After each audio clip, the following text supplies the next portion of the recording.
गुरुदेव, जब से मेरे पिताजी ने शरीर छोड़ा है तब से मैं बहुत असमंजस में हूँ। शरीर के पिताजी ने बचपन में सिखाया था कि पराधीन सपने हो सुख नाही। किसी भी प्रकार मानसिक, शारीरिक एवं आर्थिक रूप से किसी पे भी निर्भर नहीं होना। परंतु पिताजी के शरीर छोड़ने के पश्चात जब मैं बिल्कुल असहाय थी तब प्रभु के अलावा किसी ने बल नहीं दिया। अब जब आर्थिक और मानसिक रूप से मजबूत हो गए तो पतिदेव कहते हैं कि मुझ पर निर्भर रहो। महाराज जी, मेरे को समझ नहीं आ रहा कि पतिदेव के रूप में या कैसे निर्भर उन पे रहे या कैसा इसको भाव को। पति की अनुकूलता भी देखनी है और अपनी सामाजिक व्यवस्था भी देखनी है। कल पति के ऊपर पूर्ण निर्भर हो जाओ और वो स्वभाव में आपके प्रति प्रतिकूलता ले आए तो फिर आप असमर्थ हो जाएंगे। और अभी आप समर्थ हैं, कमा रहे हैं। पर गुरु जी, जब मेरे पास कुछ भी नहीं था तो प्रभु के अलावा कोई भी नहीं था। तो हमें ये लगता है कि जो अपनी सामाजिक व्यवस्था आपने बनाई है उसे भंग नहीं करना चाहिए और पति को अनुकूलता भी देनी चाहिए।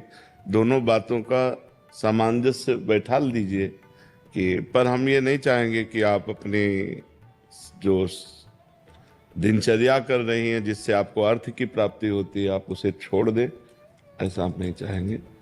आजकल ऐसी बातें माननीय नहीं है। जैसे मान लो पत्नी अच्छी सर्विस कर रही है, अच्छा व्यापार कर रही है, अच्छी नौकरी कर रही है, अगर पति कहता है कि बंद कर दो तो आज अनुकूलता दे सकते हैं, कल उनके स्वभाव में प्रतिकूलता आ गई तब फिर अपने को बड़ी परेशानी आ जाएगी। अगर अपने कर रही हैं तो फिर करना चाहिए और नहीं कर रही उनके अनुकूल है तो फिर प्रतिकूलता सहकर भी उनको अनुकूलता देनी चाहिए। पर यदि आप कर रहे हैं तो आप करते रहिए और पति की अनुकूलता भी बनाए रखिए। पति की अनुकूलता भी, धर्म से चलिए, पवित्र आचरण रखिए और खुद अर्थ कमाइए। पति की सेवा कीजिए, समाज सेवा कीजिए। राधे राधे। राधे राधे महाराज जी। जी, मुझे बार बार अपने पूर्व पाप कर्म को देखकर लगता है कि मुझ जैसे नीच को श्री जी क्यों स्वीकार करेंगे। महाराज जी, हाँ, पूर्व पापों का ऐसा चिंतन करके हृदय में जलन करने से उस पाप का जो प्रभाव है वो नष्ट हो जाता है।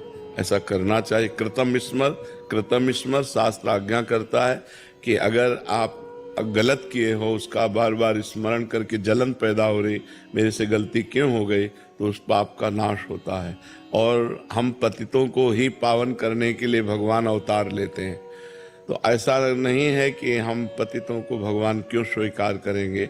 अस्पताल बने ही होते हैं बीमारों के लिए, नहीं बने होते। वो स्वस्थ पुरुषों के लिए नहीं होते हैं, बीमारों के लिए होते हैं। तो भगवान की शरणागति है ही है पतितों के लिए। भगवान का नाम पतित पावन दीन बंधु करुणा वरुणालय। तो अगर हम पतित हैं तो हमारा नाता है भगवान से, उनका नाम पतित पावन है। अगर हम दीन हैं तो हमारा नाता है भगवान से, उनका नाम दीन बंधु है। हम आर्त हैं, दुखी हैं तो आर्त हरण भगवान हैं। हमारे भगवान के संबंध हैं। इसलिए हमें ये उत्साह रखना चाहिए कि हम जैसे भी हैं भगवान के शरण में हैं और भगवान के लायक हैं, क्योंकि हम भगवान के अंश हैं। हम चाहे जितना पतित हो जाए लेकिन हम भगवान के लायक हैं। बेटा चाहे जितना बड़ा निकृष्ट आचरण कर बैठे पर वो कहेगा तो अपने बाप का ही नाम, तो हम हैं तो भगवान के ही, हमारे अंश ही तो भगवान ही है। ईश्वर अंश जीव अविनाशी, ईश्वर का अंश ही तो जीव है। तो हम भगवान के ही अंश हैं। हमसे गलती हो गई, हमसे पाप हो गए तो हे भगवान हमें क्षमा करो या दंड दो, मैं आपकी शरण में हूँ। ये पक्की बात है, हम श्री जी के शरणागति के लायक हैं। क्योंकि हम किसी लायक नहीं है इसीलिए हम शरण में हो रहे हैं। तो ये हमारी शरणागति पक्की स्वीकार करते हैं। चाहे जितना बड़ा दुराचारी हो, भगवान की शरण में आ जाए। भगवान कह रहे कोटि विप्र बध लागे जाहू, आए शरण तजऊ नहीं ताहू।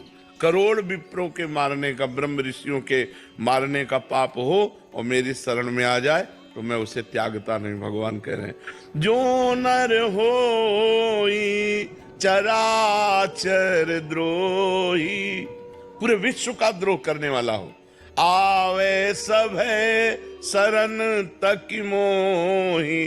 भयभीत होकर भगवान के शरण में आ गया कि हे भगवान, अब आपके सिवा हमारी कोई रक्षा नहीं कर सकता। तो भगवान उसे प्राणों के समान रखते हैं। जो सभीत आवा शरणाई, रखियो ताई प्राण की नाई। भगवान उसे बहुत प्यार करते हैं, इसीलिए भगवान है वो। इसीलिए भगवान है कि नीच पतित दुराचारी को भी गले लगाते हैं और उसका कल्याण करते हैं। जो पहले पाप करते रहे वो भगवान के शरण में हुए तो महात्मा बन गए, ब्रह्म ऋषि बन गए। जो राम राम नहीं कह पाते थे, मरा मरा कहे, वो ब्रह्म पदवी को प्राप्त कर लिए। यही भगवान की भगवत्ता है, यही भगवान की महिमा है कि हम पतितों को भी वो पावन कर देते हैं, हम दीन जनों को भी वो गले लगाते हैं, हम असमर्थ असहाय को भी वो सहायता करते हैं। हम वो अगर देखें, हमारी तरफ देखें तो हमारा कभी कल्याण ना हो। वो हमारी तरफ ना देखकर अपने स्वभाव की तरफ देखते हैं, अपने प्रभाव की तरफ देखते हैं, तो उसी से हमारा कल्याण हो जाता है। रवि मोटवानी जी।